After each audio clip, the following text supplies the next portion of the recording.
Good morning students. आज हम सामान्य जो द्रव्यमान पढ़ा था उसके हम अनुप्रयोग यानी एप्लीकेशंस पढ़ेंगे।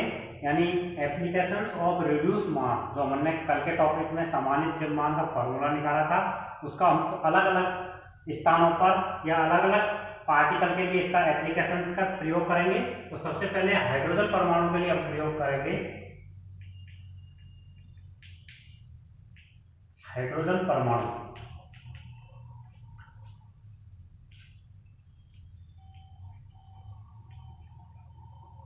हाइड्रोजन परमाणु में भी हम सामान्य द्रव्यमान का प्रयोग करेंगे। तो कोई भी हाइड्रोजन परमाणु है वो दो प्रकार के कणों से मिलकर बना होता है। एक तो उसमें इलेक्ट्रॉन होता है और दूसरे उसके प्रोटॉन होता है। हाइड्रोजन परमाणु में प्रत्येक प्रोटॉन के चारों ओर इलेक्ट्रॉन चक्कर लगाते हुए रहते हैं। तो इस प्रकार से हम कह सकते हैं कि हाइड्रोजन परमाणु होता है, हाइड्रोजन का परमाणु, इसमें इलेक्ट्रॉन और प्रोटोनों के द्वारा ये बना होता है। इनमें परस्पर एक आकर्षण बल लगा होता है। तो इसके लिए हम द्रव्यमान केंद्र, जो सामान्य द्रव्यमान केंद्र है, वो इसको निकालेंगे। माना कि जैसे इलेक्ट्रॉन का द्रव्यमान है, जो इलेक्ट्रॉन है उसका द्रव्यमान तो माना कि स्मॉल m है, तथा जो प्रोटॉन होते हैं, प्रोटॉन है उसका द्रव्यमान हमने कैपिटल M से माना है। तो जो हाइड्रोजन परमाणु होता है उसका सामान्य द्रव्यमान यानी रिड्यूस मास, सामान्य द्रव्यमान म्यू बराबर क्या होगा हाइड्रोजन परमाणु के लिए, स्मॉल m कैपिटल M बटे small m plus capital M। ये इसका रिड्यूस मास होगा। अब हम इसमें से जैसे कैपिटल M को कॉमन ले लेते हैं, तो स्मॉल m और बटे में जैसे कैपिटल M ले लिया तो 1 प्लस स्मॉल m बटे कैपिटल M।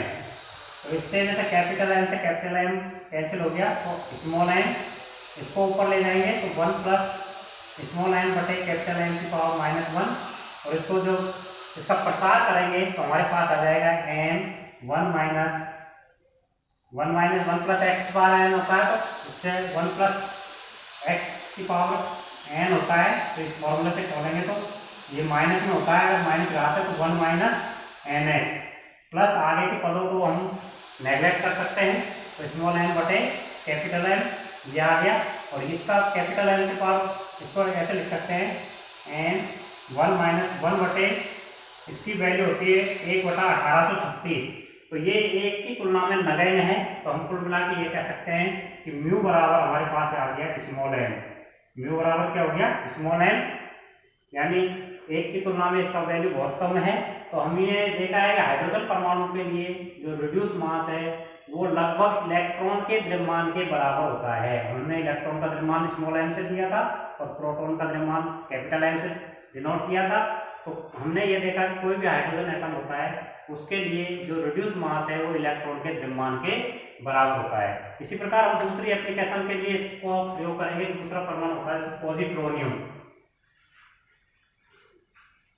पॉजिट्रोनियम के लिए भी हम सामान्य द्रव्यमान का प्रयोग करेंगे। दूसरी एप्लीकेशन है पॉजिट्रोनियम।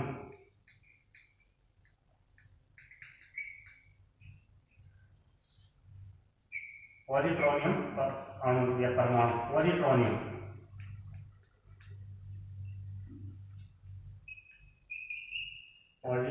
एटम। इसके लिए हम सामान्य द्रव्यमान का प्रयोग करेंगे। तो कोई भी पॉजिट्रोनियम आयन है उसका जो द्रव्यमान होता है वो इलेक्ट्रॉन के द्रव्यमान के बराबर होता है, तथा इसका जो आवेश होता है, इस पे चार्ज है, वो इलेक्ट्रॉन के आवेश के बराबर ही होता है, लेकिन विपरीत होता है। यानी इलेक्ट्रॉन का आवेश ऋणावेशित होता है तो इसका आवेश धनावेशित होगा।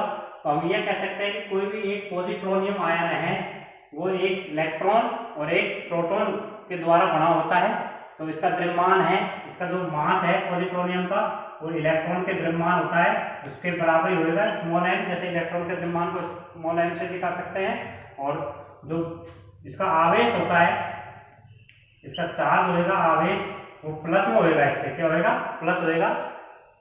तो आवेश इसका इसके विपरीत होता है। तो हमने ये देखा है कि कोई भी पॉजिट्रोनियम आयन होता है इसका जो सामान्य द्रव्यमान निकालेंगे तो इसके लिए हम इलेक्ट्रॉन के आवेश के बराबर मास होएगा, लेकिन इसकी आवेश की प्रकृति है वो विपरीत होएगी। तो इसका सामान्य द्रव्यमान n,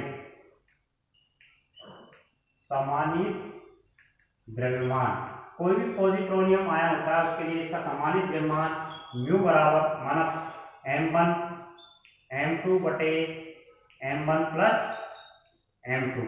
लेकिन हमने ये देखा कि यहाँ पर जो पॉजिट्रॉन आयन होगा, इसका जो पॉजिट्रॉन आयन होता है, पॉजिट्रॉन आयन में क्या होता है, इलेक्ट्रॉन की प्रकृति से इलेक्ट्रॉन का द्रव्यमान के बराबर होगा, उतना ही आवेश होगा। तो इलेक्ट्रॉन और पॉजिट्रॉन, दूसरा कण कौन सा होता है, पॉजिट्रॉन।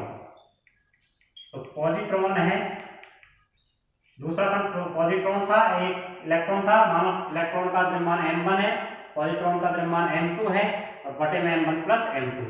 लेकिन हम जानते हैं कि इलेक्ट्रॉन का द्रव्यमान होता है पॉजिट्रॉन के मास के बराबर होता है, यानी द्रव्यमान में जो द्रव्यमान देखेंगे तो इलेक्ट्रॉन बराबर पॉजिट्रॉन, दोनों के मास बराबर होंगे। तो हम इसको यूं लिख सकते हैं कि m बराबर दोनों के जैसे m² बटे m और m कितने हो जाएंगे 2m। तो हमारे पास म्यू बराबर आ जाता है m बटे 2। यानी कोई भी पॉजिट्रॉनियम परमाणु होता है, एक इलेक्ट्रॉन और एक पॉजिट्रॉन के संयोग से जो अणु बनता है उसको पॉजिट्रॉनियम कहते हैं। और उसका जो रिड्यूस मास होता है वो इलेक्ट्रॉन के द्रव्यमान का आधा होता है, यानी उनके द्रव्यमान का आधा होता है। अब तीसरी एप्लीकेशन पढ़ते हैं हम पृथ्वी और चंद्रमा के लिए। जो सामान्य द्रव्यमान की समस्या है वो पृथ्वी और चंद्रमा के लिए भी पढ़ेंगे।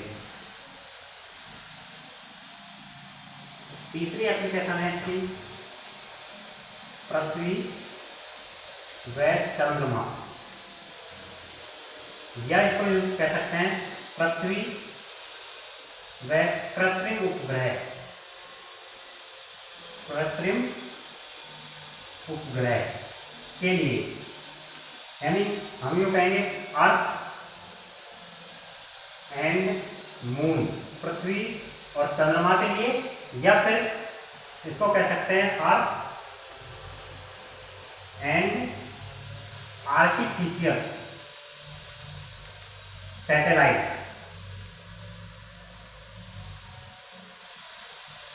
आर्टिफिशियल सैटेलाइट यानी पृथ्वी और चंद्रमा के लिए या पृथ्वी और कृत्रिम उपग्रह के लिए जो द्विकण समस्या है, टू पार्टिकल जो सामान्य द्रव्यमान जो प्रॉब्लम है उसको हम एक पार्टिकल वन पार्टिकल सिस्टम में प्रॉब्लम में चेंज कर सकते हैं।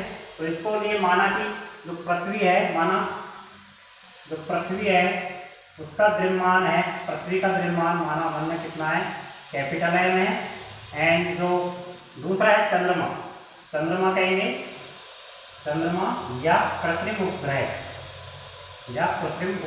है, उसका मास माना कि स्मॉल m है। जो अर्थ है उसका जो मास है वो कैपिटल M है। एंड जो आर्टिफिशियल सैटेलाइट है या मून है इसका द्रव्यमान स्मॉल m है।